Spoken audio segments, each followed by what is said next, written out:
Novas evidências abrem dúvidas sobre o álibi do padrasto de Larissa Manoela. Tá tudo apontando pra ele, né? Mas a suspeita da família não muda. Para os parentes, Diego Sanches Magalhães foi quem matou a menina de 10 anos. Diego saiu de casa a pé para trabalhar por volta das 7h30 da manhã. A Denúzia, mãe de Larissa, também saiu para o trabalho 1 hora antes. Larissa estava sozinha em casa. Ele me ligou umas 7h40, 7h41, mas eu não atendi que eu estava no ônibus. A polícia disse que Diego chegou por volta das 8h40 no trabalho. Era o primeiro dia dele na nova empresa. Ele falou que ia entrar às 8h. A investigação apontou que Diego fez uma pausa para o almoço às 11h40. Ele chegou na casa da mãe com o carro da empresa às 11h54. Ele mandou mensagem que estava indo descarregar uns colchão, depois mandou mensagem que estava indo almoçar, mandou mensagem do prato que fez. 1 hora depois, Diego saiu da casa da mãe. Ele tinha trocado de roupa e de tênis e voltou para o trabalho. Ele chegou no serviço em menos de 5 minutos. Bem perto, ele ia a pé. Foi isso que levou a autoridade policial a pedir a prisão temporária, porque ele não soube explicar esse intervalo aí, essa roupa que ele trocou. Essas roupas foram encontradas pela polícia dentro da máquina de lavar. As peças vão passar por perícia. A polícia não encontrou o tênis que Diego estava usando antes de voltar para casa. Esse tênis também que, segundo a mãe jogou fora, né? Não se tem informações onde se jogou. O trajeto entre a casa de Diego e de Larissa Manoela tem 3 quilômetros de distância. A pé, ele levaria 40 minutos para percorrer o caminho. De carro, apenas 9. Para a polícia, Diego disse que estava trabalhando no momento do crime e que só saiu para almoçar.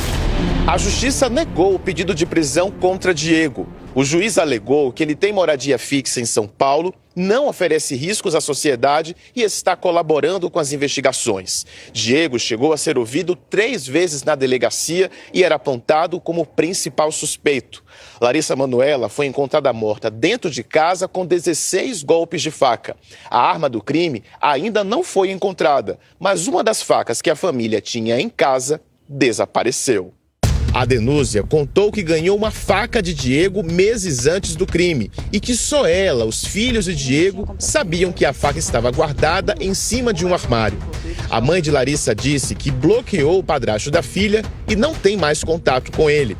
Se eu encontrasse ele de cara a cara, eu ia perguntar por que ele fez isso. Se, no caso, ele fosse um assassino, né? Não sei. A família ficou decepcionada com o pedido de prisão negado. Eles têm medo que Diego fuja e não seja mais encontrado pela polícia. Tudo que eles querem é que o caso seja esclarecido.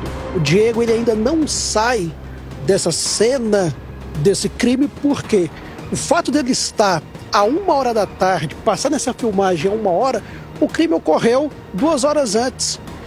Eu quero justiça, com certeza, justiça. Jones. O advogado falou a frase que eu usei aqui, né? Não sai da cena do crime. Isso. Por isso que a polícia continua na investigação e vai aprofundar mais, Passaia. Vamos conversar com o Fábio Costa, advogado que está aqui ao vivo, advogado que defende a família da Larissa Manoela. Ele colabora, inclusive, com a promotoria. Cadê o doutor Fábio? Está aqui já? Isso. Ô, doutor, primeiramente, boa tarde.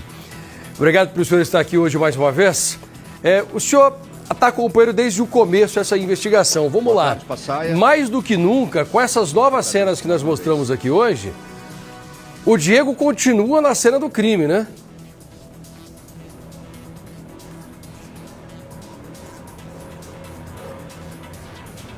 Exatamente. Mais uma vez, boa tarde, Passaia, boa tarde, comandante. Faço minhas palavras do comandante. O Diego não sai da cena do crime. Ele leva a polícia às imagens, ele carregando um colchão, mas existe um lapso aí, existe um tempo entre a hora do assassinato e a hora que ele fornece essas imagens, a hora que ele aparece nessas imagens para a polícia, Passaia. Então, esse foi o ponto crucial, essa lacuna de tempo, esse espaço temporal que foi o que levou a polícia, com todas as outras informações, né? Porque ele era a pessoa que teve contato com a menina pela última vez, além da mãe, a questão da faca que ele levou para a casa da mãe e essa faca não foi encontrada, a questão do bilhete, a questão dele não dizer que estava na casa da mãe quando ele teve a oportunidade de dizer que estava na casa da mãe, ele suprimiu, ele omitiu essa informação. Então, com a questão também desse vídeo, dessa lacuna de tempo, foi o ponto aí crucial para a polícia fazer a representação, fazer o pedido da prisão dele, que no nosso entendimento dos advogados, no meu entendimento em particular, infelizmente, Passaia, esse mandado de prisão não foi expedido.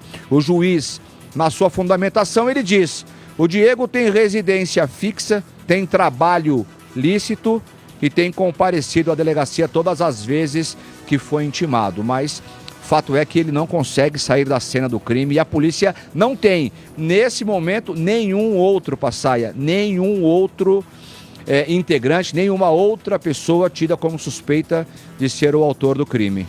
Ô doutor, nós sabemos que a justiça não trabalha com possibilidades e muito menos com evidências que não são fundamentadas com provas. Então veja bem, por mais que tudo bata, nesse quebra-cabeças, aparentemente o Diego ele está ali na cena do crime, por mais que nós tenhamos tudo isso para falar, se não surgir alguma prova material muito forte, o senhor como advogado criminalista não tem medo que ele saia impune sendo o assassino?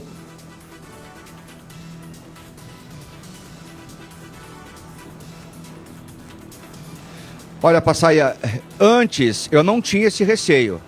A partir de ontem, inclusive, quando nós estávamos ao vivo no Balanço Geral, que nós recebemos a informação de que o pedido de prisão dele tinha sido negado, a partir daquele momento eu passo a acreditar que é possível, é provável que ele saia impune. Lógico, Passaia, a polícia, a justiça ela não trabalha com achismo, trabalha com evidências, mas nós temos as evidências. Nós temos os indícios e não é aqui uma prisão a título de cumprimento de pena, não. É uma prisão necessária, é uma prisão cautelar, somente para que a polícia consiga trabalhar sem que esse rapaz tenha contato com outras pessoas. Viu, doutor? Ele pode ter tido a ajuda de uma outra pessoa. Nesse momento, ele não tem qualquer impedimento, Passaia. Oi. Não, tem só uma outra coisa aqui que eu quero perguntar, desculpa ter te atrapalhado. É só para complementar o que o senhor estava falando, que é o seguinte, o senhor precisa de uma prova, certo? A polícia precisa de uma prova para mostrar que ele estava na cena do crime se ele for o assassino. Se ele for o assassino. Uma prova fundamental é a quebra do sigilo telemático, ou seja, o telefone dele, se estava com ele quando ele estava dentro da casa, vai apontar através do GPS. A polícia já pediu essa quebra porque se no momento do assassinato, quando ele fala que ele tinha saído do trabalho para ir à casa da mãe dele, certo? Mas se o GPS mostra que ele estava ali dentro da casa da Larissa Manoela, então é uma prova de que ele é o assassino. Mas e esse sigilo? Vai demorar quando para chegar?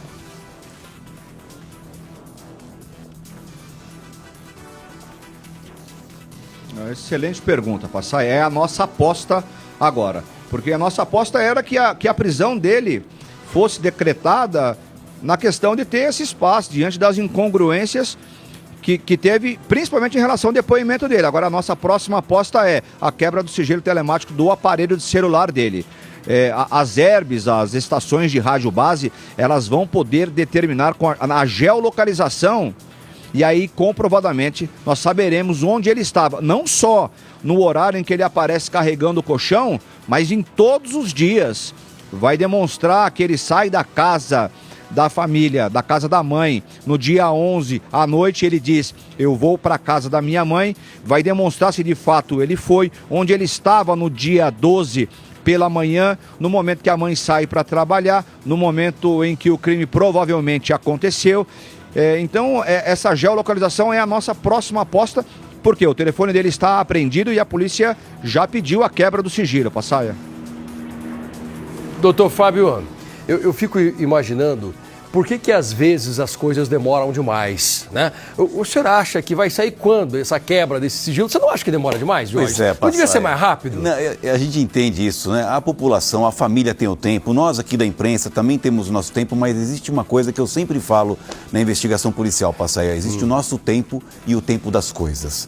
O tempo da investigação policial tem o seu ritmo, tem a sua cautela, tem a sua necessidade de maturação. E o que o doutor Fábio falou, que a sua pergunta foi a pergunta que eu queria ter feito para ele. em relação à quebra do sigilo telemático dele. Na hora que for cruzar ali pelas estações repetidoras de base, as chamadas antenas Herbis, vai mostrar exatamente o georreferenciamento de onde ele estava naquele horário, Passaia. Mas você não acha que é demorado? Você está falando que cada um tem o seu tempo. Você não acha que o tempo da justiça às vezes demora muito? Existe até um ditado que fala o seguinte, Passaia, a justiça que tarda, falha, né? É aquele ditado comum, a justiça falha, mas não tarda. Eu, particularmente, não acho muito bacana isso, tarda, porque mas não falha. se tardar demais, ela está falhando. Você tem razão nisso daí, mas a investigação policial, às vezes, exige-se um tempo um pouco maior. Porque, doutor Fábio, me corrija se eu estiver errado, que é o seguinte... O delegado que está investigando, ele manda um pedido para o juiz. Olha, eu quero a quebra do sigilo telemático. O juiz, ele pode analisar isso na hora. Se o juiz der uma canetada autorizando, a companhia telefônica, ela é obrigada a fornecer os dados. E ela tem 24 horas para fazer isso. Então, na teoria, doutor Fábio, parece que é tão rápido, mas na prática sempre demora para dedéu. Por quê?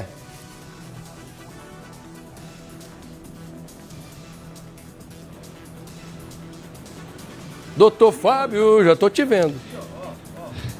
Passaia, na realidade a questão, o que o comandante...